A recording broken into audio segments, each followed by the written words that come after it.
I'm very Jewish in so many things, and I feel such affinity to the Jewish way of thinking, to this sense that Jews know very well of being not at home in the world, not entirely at home. Even in the most hospitable places, there is always a kind of uncertainty, and I like this uncertainty. I think it's very fertilizing, this uncertainty.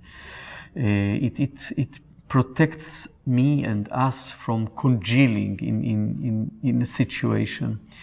And of course, I have great affinity and connection to the Jewish culture, to the Hebrew language, which is a very ancient language. It counts back 3,500 years, and the Bible is written in this language. And I have this Jewish institute that is called the Chavruta. Chavruta means something like friendship, but it has a special meaning in Judaism.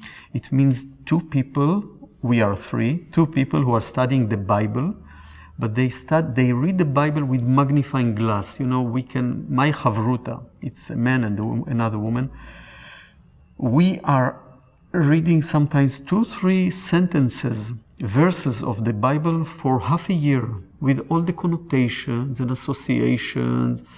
And most of them are not religious, the associations. They are associations from life, from our life, from literature that we read, from movies. So I feel very privileged even to belong to this chain of thinkers and writers and intellectuals. I am totally an atheist. I am a non-believer, and yet very much Jewish. I stress this because sometimes people think that if you are a Jew, you must be religious.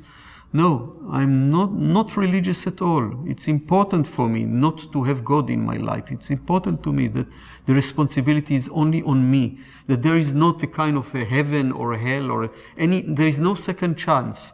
Spoiler, no second chance.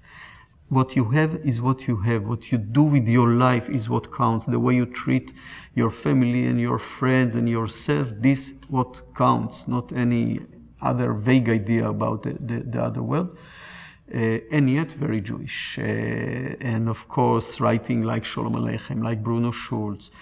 But also writers like Bernard Malamud, for example. And of course, in Israel, people like Amos Oz and A.B. Yehoshua, whom when I was young, I really looked up to them, and now I feel I'm so privileged to be their friends and to read their manuscript before publication, and they will read mine. And so all in all, it's a long answer, but very simple. I am very Jewish and I belong to this tradition.